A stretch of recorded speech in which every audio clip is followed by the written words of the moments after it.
Tornai-vos, pois, praticantes da palavra e não somente ouvintes, enganando-vos a vós mesmos. Porque se alguém é ouvinte da palavra e não praticante, assemelha-se ao homem que contempla num espelho o seu rosto natural, pois a si mesmo se contempla e se retira, e para logo se esquece de como era a sua aparência.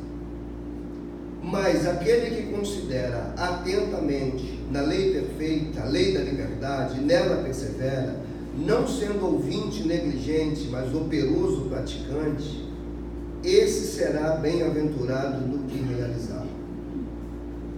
Se alguém supõe ser religioso, deixando de refrear a língua, antes enganando o próprio coração, a sua religião é vã. A religião pura e sem mácula para com o nosso Deus e Pai é esta: visitar os órfãos e as viúvas nas tribulações e a si mesmo guardar-se incontaminado do mundo. Senhor, nós abrimos nosso coração aqui e a nossa mente, e numa súplica coletiva nós te clamamos: faça-nos ouvir a tua voz por meio da tua palavra, conceda-nos compreender o que a tua voz nos diz e fortalece-nos para que possamos corresponder àquilo que ela nos requer. Confessamos que em nós mesmos não há a capacidade para isso. Nós estamos aqui em temor diante de Ti, em reverência a Ti e a Tua palavra. Então, assim como ela mesma promete, que ela nesta manhã não volte vazia.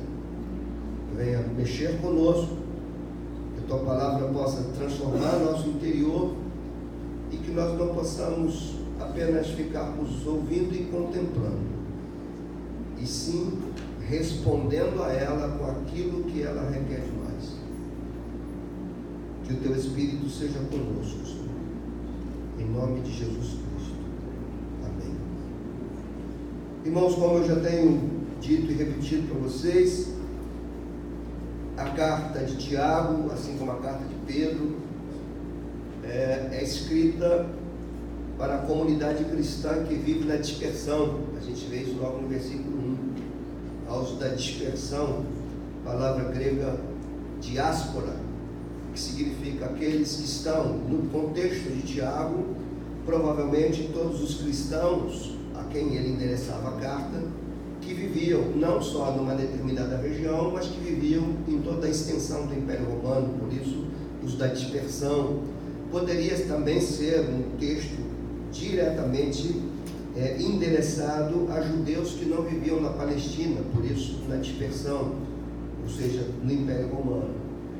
O que importa para nós aqui é entender que a carta se dirige à igreja cristã que está na dispersão, para a gente começar a entender que cristianismo bíblico não é cristianismo de templo, não é cristianismo de domingo, é cristianismo de estrada, é cristianismo de peregrinação, é cristianismo de cotidiano, do dia a dia, das nossas idas e vindas. É a fé que nós sustentamos desde quando a recebemos até quando ela será consumada. É a trajetória entre a cruz e a glória. Então Tiago diz isso claramente logo no primeiro versículo. Os versículos 2 até o versículo 20 que nós exploramos na semana passada, Tiago vai tratar de um assunto que era presente aos seus leitores e é, com certeza, presente em toda a história da igreja, que é, ou que são, as provas e as tribulações que estão na caminhada cristã entre o começo da fé e a consumação da fé. Tiago, assim com todo o contexto bíblico, vai nos mostrar que a caminhada cristã não é uma caminhada de flores, não é uma caminhada só de glórias, é uma caminhada de sofrimentos, de tribulações, de lutas. provavelmente no contexto de Tiago, de perseguições. E com esse pano de fundo em mente, ele orienta seus leitores a como o cristão genuíno deve lidar com as provas. E nós vimos isso semana passada, do versículo 2 ao versículo 20, que foi algo assim para a gente jamais esquecer. O cristão entende que as provas existem, que as provas são necessárias, mas que ele não passa pelas provas como qualquer pessoa passa. Ele a enxerga de uma perspectiva divina, ele busca a sabedoria de Deus para passar por essas provas. Ele sabe que no meio das provas ele pode ser tentado, mas ele sabe que não é Deus que ele tenta. Ele sabe que ele é tentado segundo suas próprias cobiças internas, que estão lá latentes, que estão dentro deles, e que no meio das provas essas cobiças podem ficar vulneráveis, e você pode, no meio da prova, ser reprovado. Enquanto Deus te prova, ou nos prova, para nos levar a uma maturidade cristã, o nosso inimigo se aproveita das provas para nos tentar visando reprovação. Só que a tentação dele vem em cima da fonte da tentação, que não está no diabo. A fonte da tentação não está no diabo, não está no inferno. A fonte da tentação está dentro de cada um de nós, é nas nossas cobiças. Você nunca vai cometer, ou vai deslizar, ou vai ser tentado naquilo que você não é propenso a fazer. Você é tentado naquilo que você é propenso a fazer. Se você reparar bem, você cai sempre nos mesmos pecados. São as mesmas inclinações. É o mal que está dentro. Nas provas você fica vulnerável, se você não passa com sabedoria, se você não é discerne do ponto de vista de Deus. Por isso que ele vai dizer no verso 2, quem assim faz, passa pelas provas com muita alegria, e entende que as provas produzem perseverança, e essa perseverança ela é completa, ela vai até o final. O cristão mantém a sua fé no meio das provas até o final da sua trajetória cristã. Bom, ele vai dizer também que é importante no meio das provas entender, por um lado, a imutabilidade de Deus, e por outro lado, admitir a nossa constante variação nossa do ser humano. Enquanto nós mudamos, Deus permanece mudando. Mas aqui, nesse texto que nós acabamos de ler, a impressão que se tem logo quando se coloca no texto, o olho no texto, é que Tiago está mudando de assunto. Parece que Tiago está deixando o assunto das provas para entrar no assunto da prática daquilo que se ouve. Mas é importante a gente entender a carta num todo e não como retalhos. Então o que eu sugiro aqui?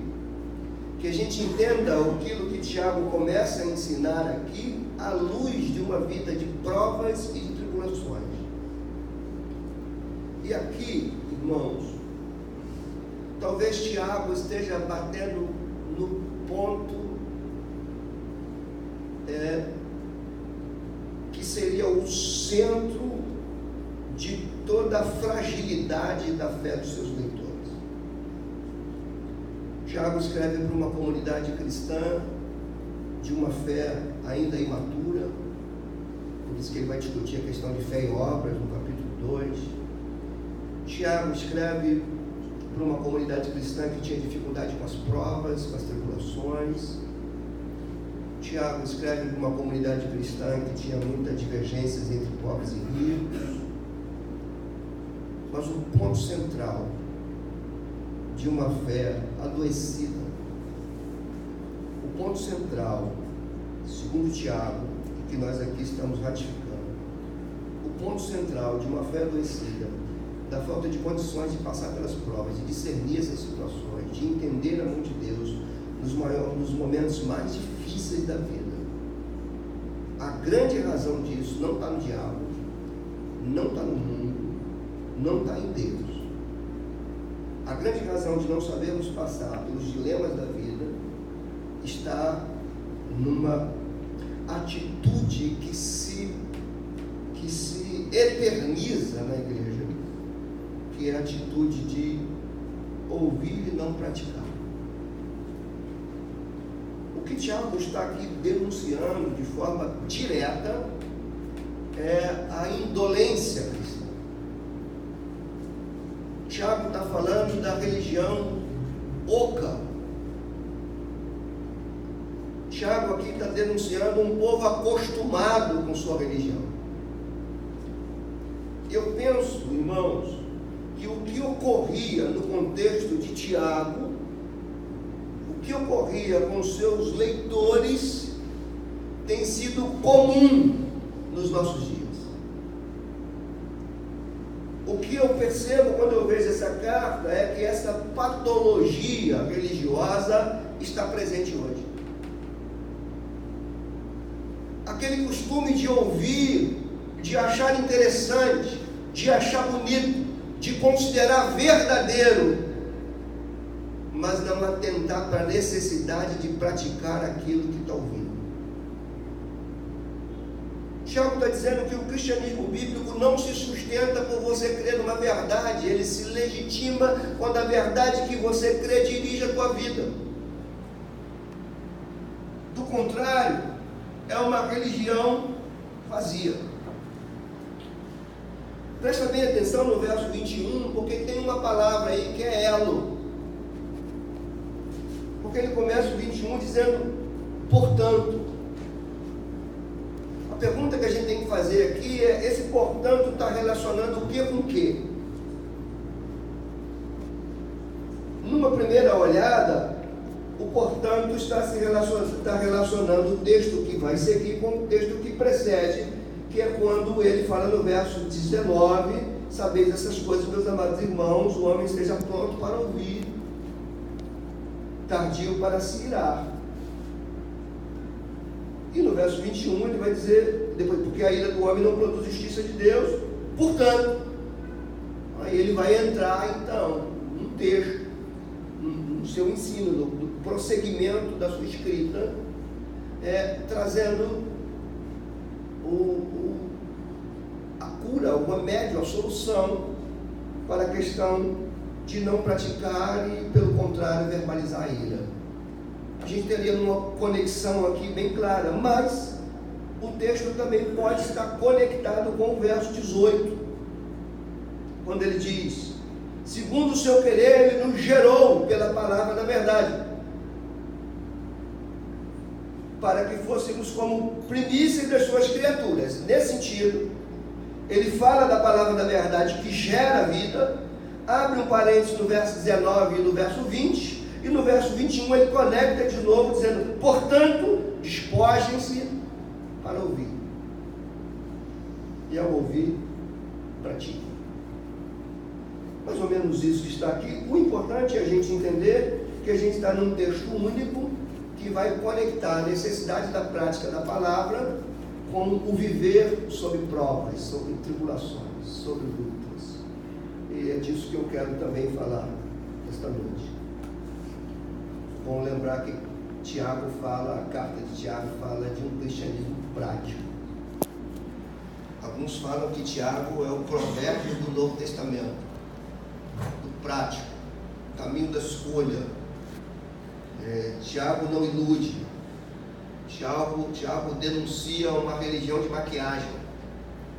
Tiago denuncia um cristianismo confinado num templo. Tiago denuncia o cristianismo de frases decoradas, de bordões. Tiago denuncia o cristianismo de carisma, onde você e eu, com nossa carisma, somos capazes de impressionar as pessoas, mas podemos estarmos ocos, vazios, sem Deus e envolvidos em pecado. Tiago aqui vai bater em algo, irmãos, a carta de Tiago é preciosa demais para os nossos dias. E aqui, quando a gente vê do verso 21 até o 27, ele vai tratar dessa questão de ouvir e praticar, ouvir e não praticar. E ele vai falar algo interessante para nós, que vale a pena, nesta manhã, nós pararmos e permitirmos que a palavra nos confronte. É interessante você permitir que a palavra penetre você nesta manhã. Penetre a mim, como tem feito. E Tiago vai dizer algo que talvez